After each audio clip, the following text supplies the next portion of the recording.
ऋषि कश्यप की दो पत्नियां थीं, देवी अदिति और देवी दिति। देवी अदिति के पुत्र थे इंद्रदेव, जिन्हें देवों ने स्वर्ग लोक का सिंहासन प्रदान करके उन्हें देवराज का सम्मान दिया।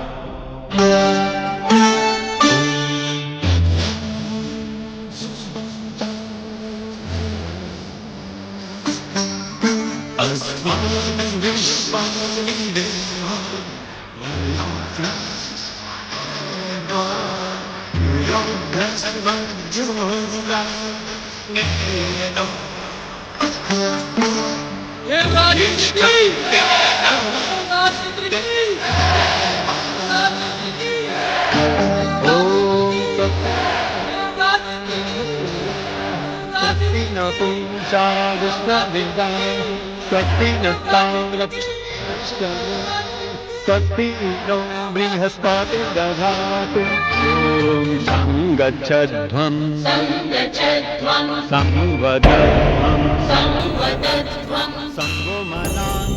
देवराज बनने पर इंद्रदेव अहंकार से भर उठे, अपने समक्ष सभी देवों को तुच्छ समझने लगे और एक दिन इंद्रदेव ने असुर पुलोमा की हत्या करके उनकी पुत्री सच्ची से विवाह कर दिया।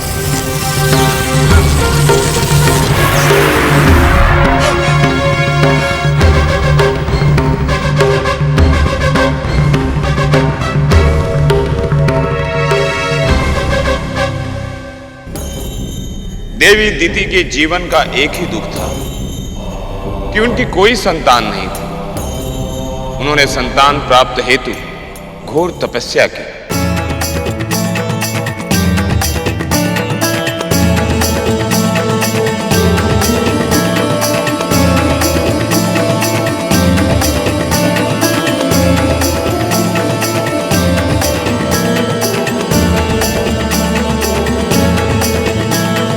देवी दिति की तपस्या सफल हुई। उन्हें संतान के रूप में देवों का आशीर्वाद मिला।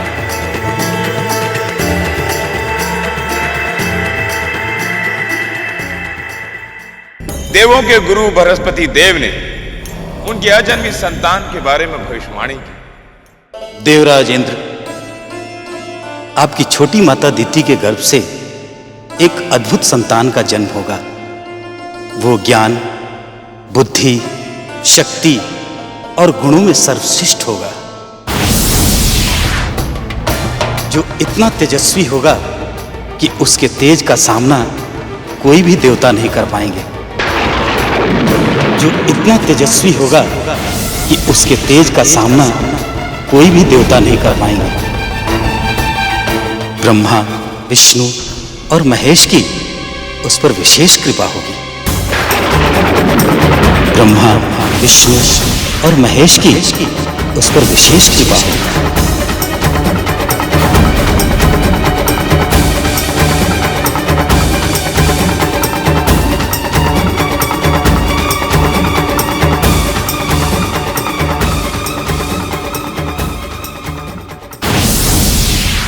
आपकी छोटी माता दिति के गर्भ से एक अद्भुत संतान का जन्म होगा, जो इतना तेजस्वी होगा कि उसके तेज का सामना कोई भी देवता नहीं कर पाएंगे।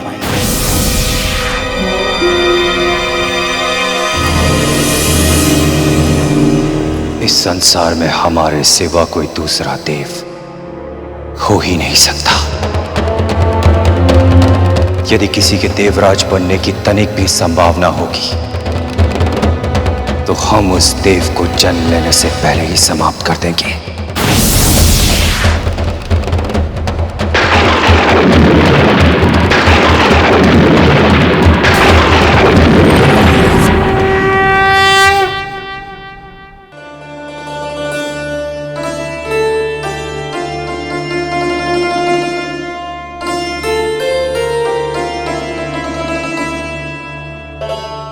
अच्छा दीदी, अब तुम आराम करना, ठीक है? और कोई भी काम नहीं करना।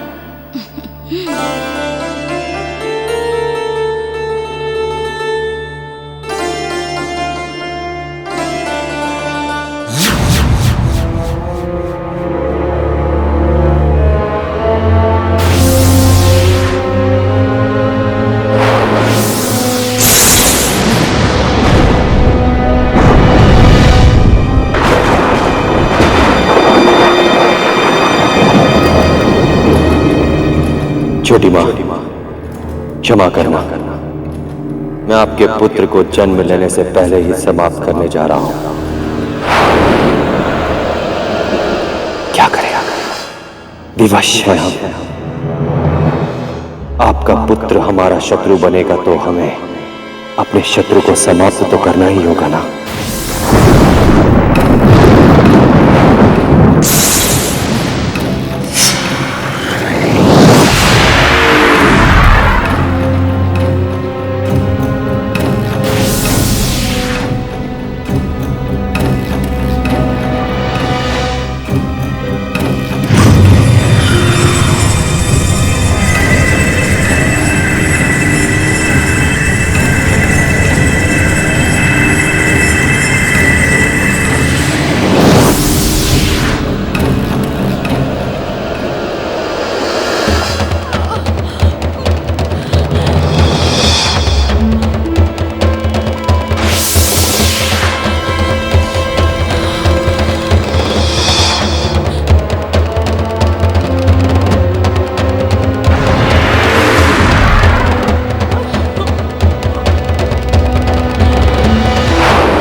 हे शनिदेव, आप तो न्याय के देवता हैं, फिर मेरे साथ यह अन्याय कैसे हो गया?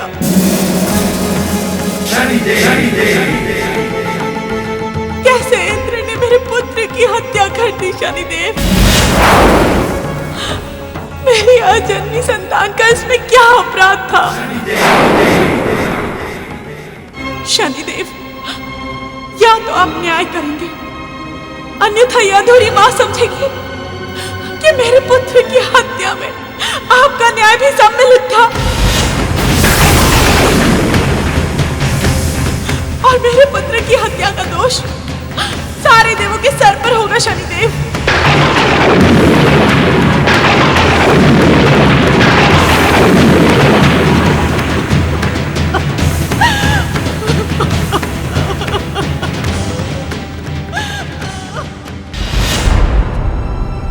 इंद्रदेव ने अपने अधिकारों का इतना अनुचित प्रयोग किया है जिसमें क्षमा के लिए कोई भी स्थान नहीं है। देवी दिति, इस अन्याय का न्याय अवश्य होगा। हमारा न्याय सभी के लिए एक समान है, चाहे वो मनुष्य हो या देवता।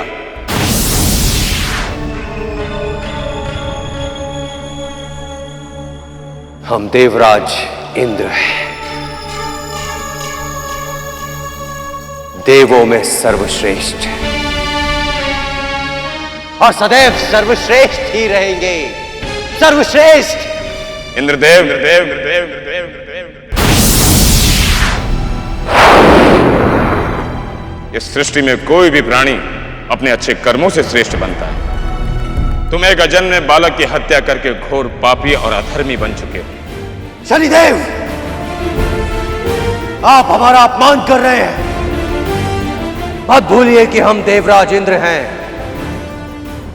संपूर्ण देवों के राजा। देवराज होने का यह अर्थ नहीं कि आप जो चाहे पाप कर सकते हैं। आपने एक अजन्मे बालक की हत्या के साथ साथ उसकी मां के जीवन को भी नष्ट किया है। शनिदेव, हमारी महत्वाकांक्षाओं के मार्ग में जो भी आएगा हम उसे समाप्त कर देंगे और हमारा न्याय चक्र तुम्हारे अस्तित्व को ही समाप्त कर देगा। इंद्र, हम तुम्हें अंतिम बार चेतावनी दे रहे हैं, या तो अपने अपराधों को स्वीकार करके प्रायश्चित कर लो, अन्यथा हमारा न्याय चक्र तुम्हें दंडित करेगा।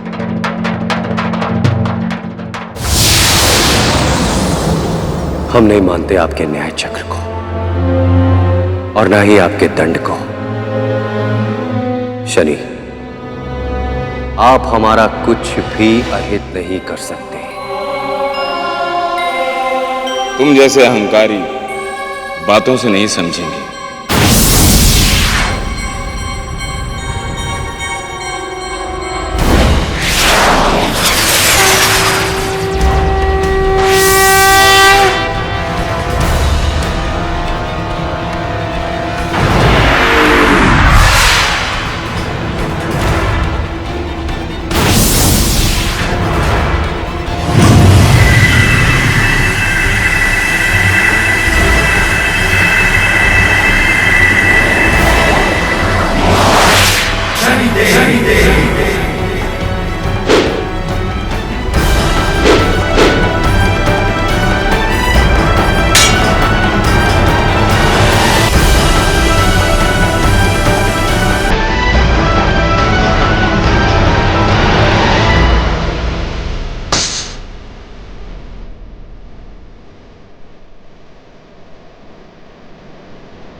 हम अपनी जल स्तंभन क्रिया से अब जल में ही रहेंगे।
इंद्र, तुम धरती लोक में पहुंच गए हो,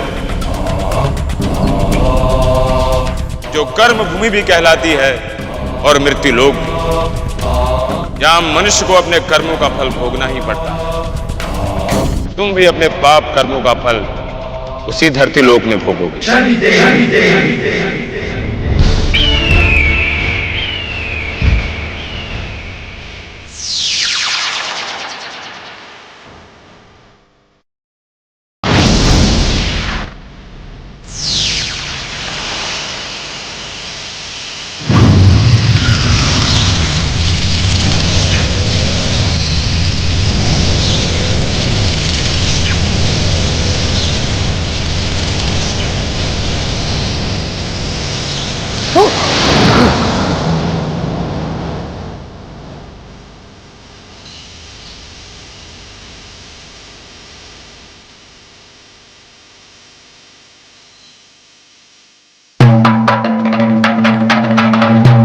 शनिदेव, आप अपनी सीमाएं लांघ रहे हैं।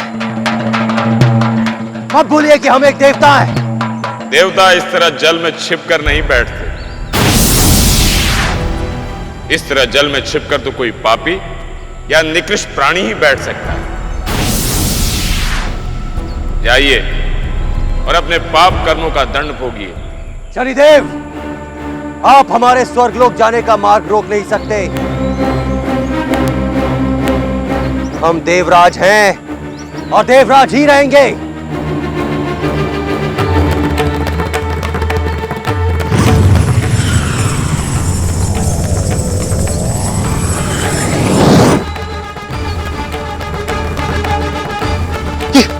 ये हमारे वस्त्रों और आभूषण को क्या हुआ?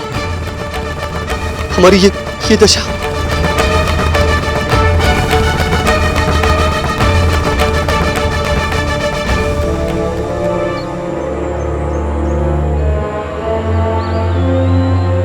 हमारी शक्तियां। इंद्र, अब तुम्हारे पास कोई दिव्य शक्ति नहीं है। हमने तुम्हारी सारी दिव्य शक्ति को अभी अभी छीन लिया है। अब तुम इस धरती के एक अत्यंत साधारण मनुष्य हो। अब तुम इस धरती के एक अत्यंत साधारण मनुष्य हो।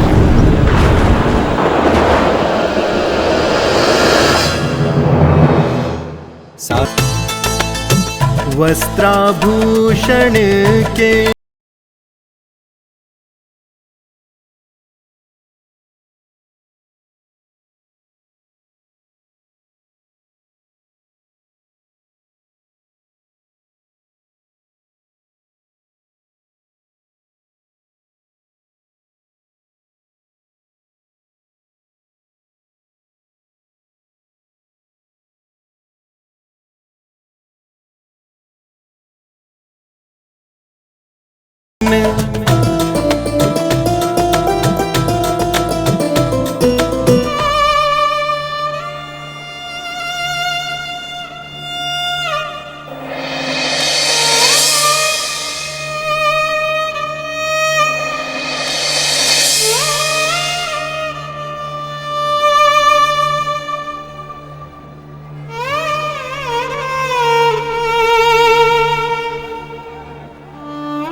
सच्ची मेरी पत्नी और पुत्र जयंत इस धरती पर?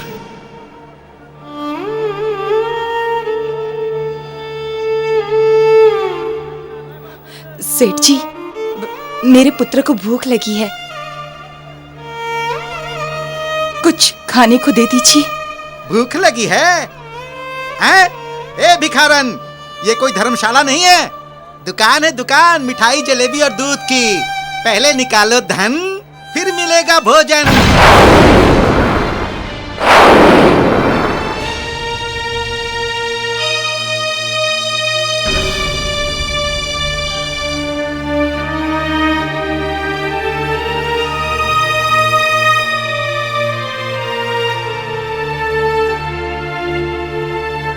सची, जयंत, तुम दोनों यहां इस धरती पर, और वो भी इस हालत में। दूसरे देवता देखेंगे तो क्या सोचेंगे हमारे बारे में? आपने जो पाप किया है वो भी देवताओं ने ही देखा है। स्वर्गलोक में देवताओं ने हमारा इतना अपमान किया कि हम वहां एक क्षण भी रुक नहीं पाए। मुंह छुपाते धरती लोक पर चले आए कि यहाँ कोई नहीं पहचानेगा। सच तो यह है स्वामी कि हम मां पुत्र आपके बुरे कर्मों का दंड भुगत रहे हैं।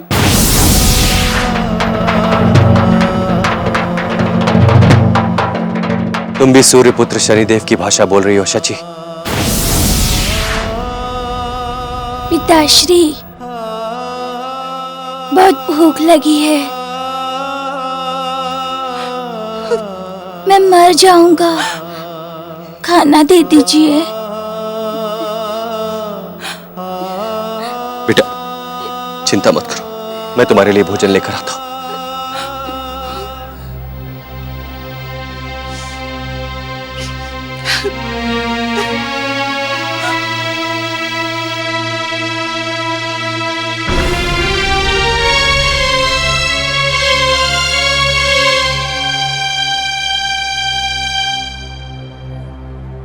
सेठ जी, मेरे पुत्र को बहुत भूख लगी है, कुछ खाने को मिलेगा क्या? पता नहीं आज किस मनहूस का मुंह देख करके मैंने ये दुकान खोली है। सुबह से भिखारी ही भिखारी चले आ रहे हैं। चल भाग, मैं भीख नहीं देता।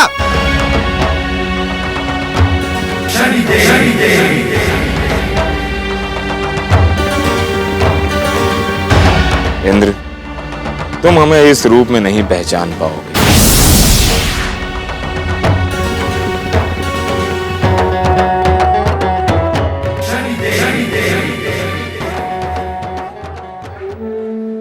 अरे सेठ जी,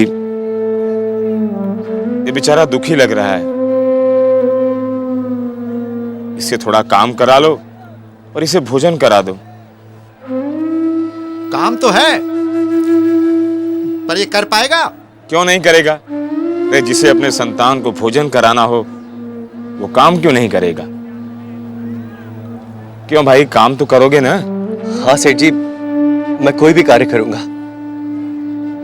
ठीक है, वो गाड़ी देख रहे हो ना, इसको खींचने वाला पशु जंगल में भाग गया है। इस गाड़ी को खींचकर मेरे भंडार घर तक लेकर जाना है, और इसमें जो बर्तन है एक भी टूटना नहीं चाहिए, समझा? जी सेठ जी। चलो चलो इंद्र महाराज, जुट जाओ इस गाड़ी में पशु के स्थान पर।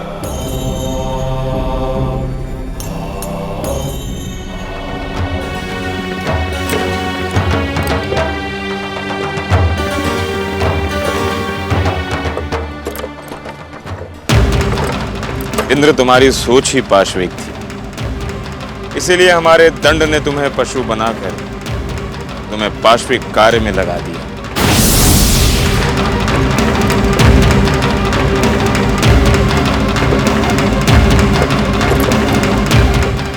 सेठ जी, भंडार गृह और कितनी दूर है? बस 1 कोस और है।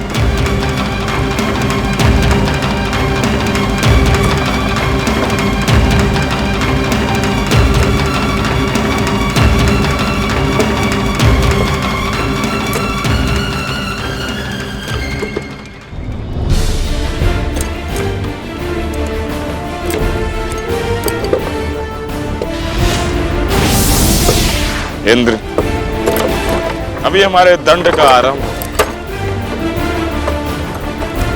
आगे तुम्हें अभी और भोगना है।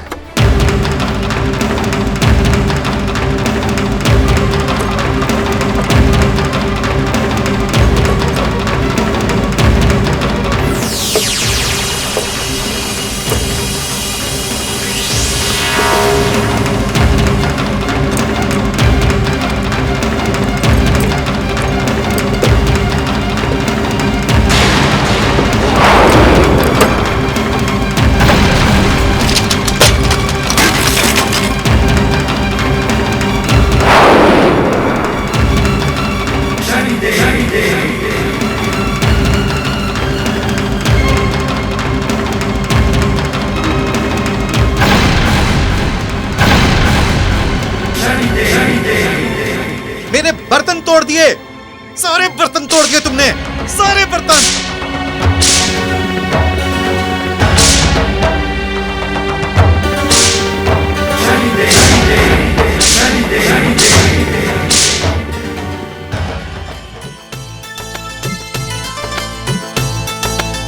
स्वर्ग के ये देवेंद्र है, धरती पे भिक्षा मांगे। स्वर्ग के ये देवेंद्र है, धरती पे भिक्षा मांगे। अन्न अन्न को तरस रहे, द्वारे द्वारे खाना मांगे, द्वारे द्वारे भोजन मांगे।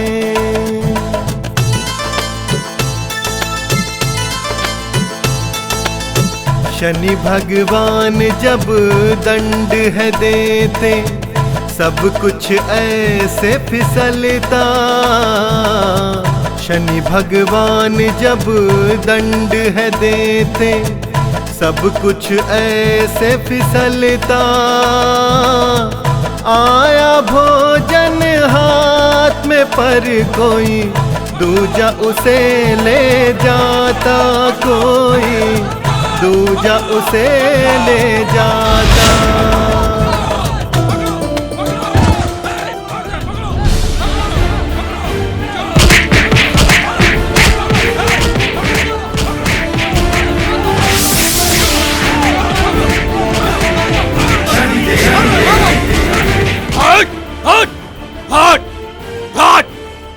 आज जिसने रोटी चुराई है, कल धन चुराएगा, परसों बड़ी चोरी करेगा। इसे राजा को सौंप दो, ले जाओ इसे, ले जाओ इसे।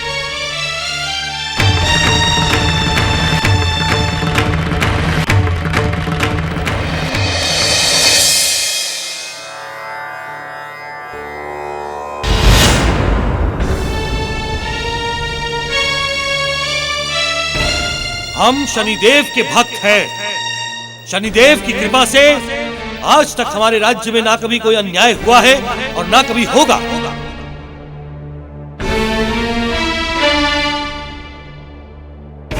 हमारी दृष्टि में चोरी बहुत बड़ा पाप है,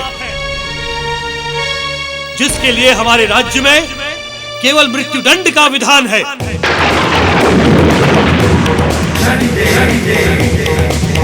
इस पापी ने चोरी का जो अपराध किया है, उसका दंड ये है। तुमने देवी दीदी के पुत्र को मारा था, अब देखो हम तुम्हारे पुत्र के साथ क्या करते हैं।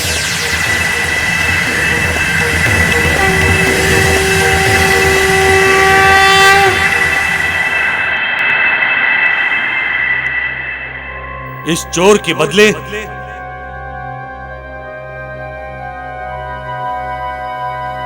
इसकी आंखों के सामने इसके पुत्र की हत्या कर दी जाए।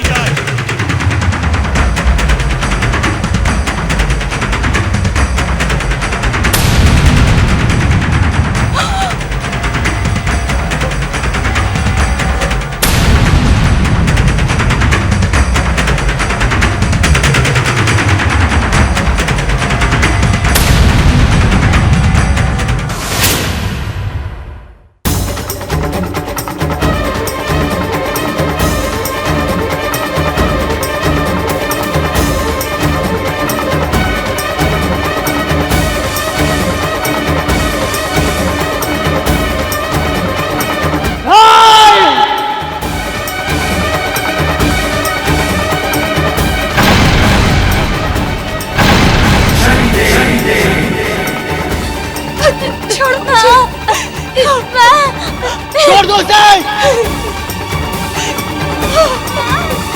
नहीं महाराज, नहीं, ऐसा मत कीजिए महाराज। महाराज ऐसा मत कीजिए।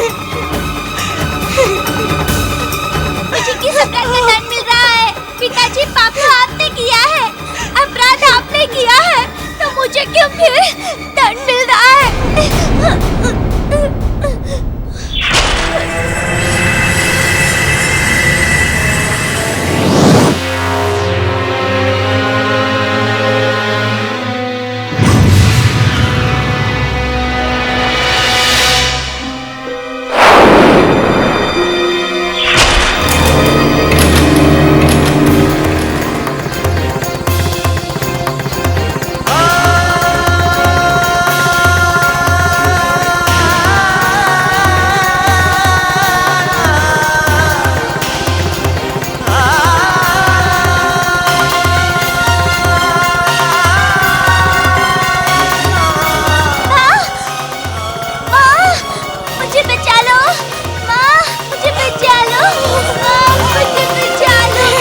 छोड़ दो उसे, छोड़ दो मेरे बच्चे को। माँ बचाओ। नहीं महाराज, मेरे पुत्र को छोड़ दीजिए। अपराध मैंने किया है, दंड मुझे दीजिए, मेरे पुत्र को नहीं। निर्णय हो चुका है, ये दंड तुम्हारे पुत्र को ही मिलेगा।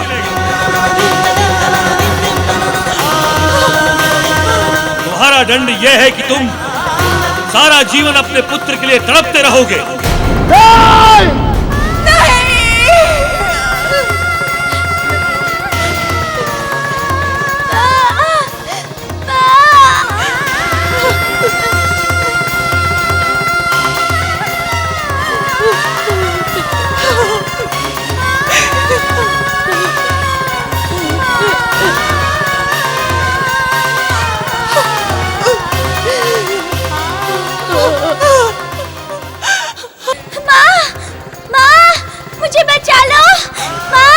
बचा लो।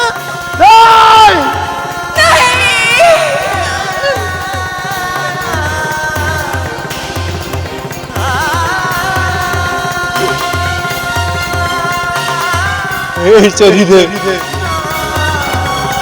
आप तो न्याय के देवता हैं, फिर मेरे पुत्र के साथ ये अन्याय क्यों हो रहा है? ये घोर अन्याय है। अपराध कोई और करे और दंड किसी और को भुगतना पड़े।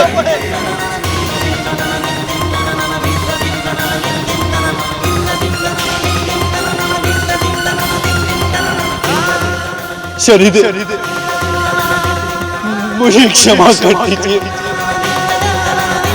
मुझसे घोर अपराध हुआ। किंतु मेरे अपराध का दंड मेरा पुत्र क्यों भोग रहा है? वो तो मासूम है, उसने तो कुछ भी नहीं किया।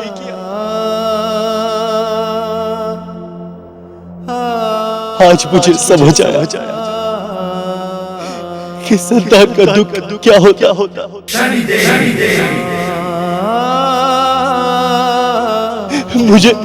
मुझे अपने अपराध का दंड मिल रहा है। नहीं चाहिए मुझे वर्चस्व, नहीं चाहिए मुझे शक्ति, नहीं चाहिए मुझे इंद्रलोक, बस बस बस आप मेरा पुत्र मुझे वापस दे दीजिए, मुझे मेरा पुत्र वापस दे दीजिए शनिदेव।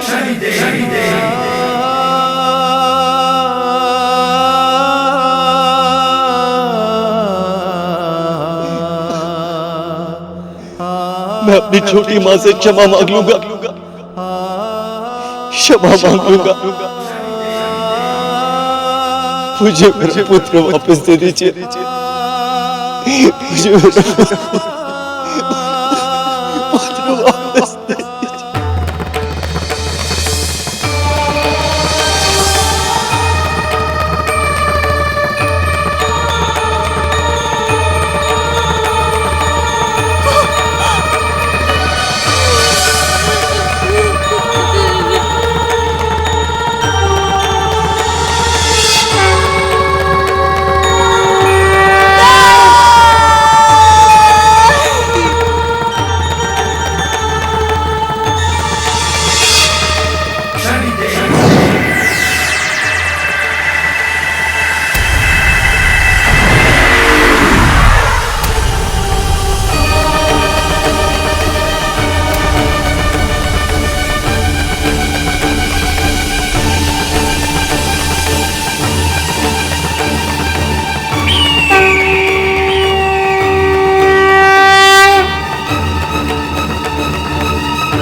इंद्र, आज तुम्हें अपने अपराधों का आभास हो गया।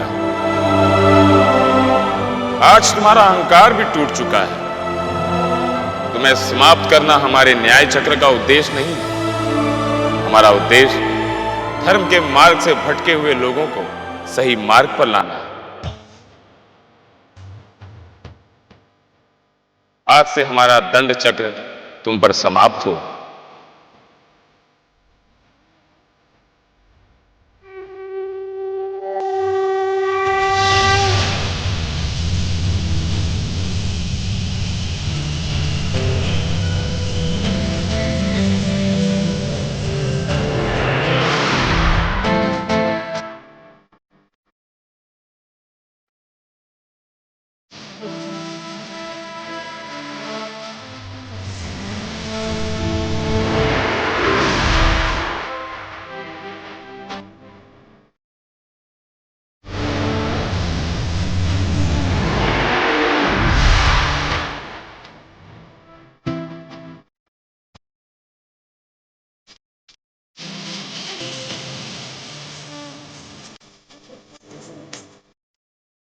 इंद्र, तुमने देवी दिति के साथ अन्याय किया।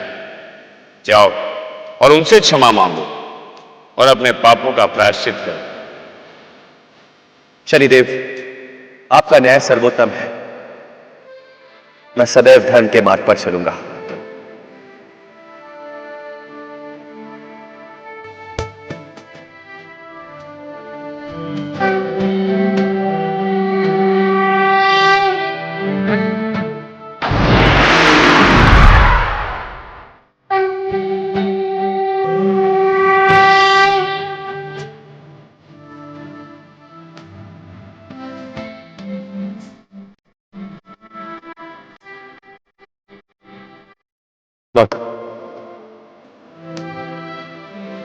मुझे क्षमा कर दीजिए, मैं आप घबरा गए। जो चाहे वो दंड दे दीजिए, तो अपने पुत्र को क्षमा कर दीजिए।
हे शनिदेव,